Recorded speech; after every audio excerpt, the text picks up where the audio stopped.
If your GMC Sierra is acting like a stubborn mule, don't worry, help is here. First, check the battery, pop the hood and look for any corrosion on the terminals. If it's dirty, clean it up and try again. Still nothing, use a multimeter to test the battery's voltage.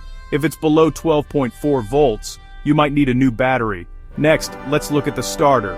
Listen for a clicking sound when you turn the key. No click, the starter might be faulty. Give it a gentle tap with a hammer. Sometimes this can jolt it back to life temporarily.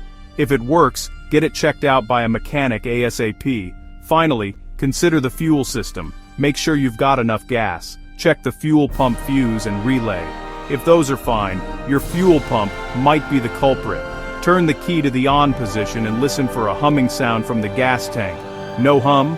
Your fuel pump may need replacing. Remember, these are just the basics. If your GMC Sierra still won't start, it's time to call a professional. Stay safe, and good luck.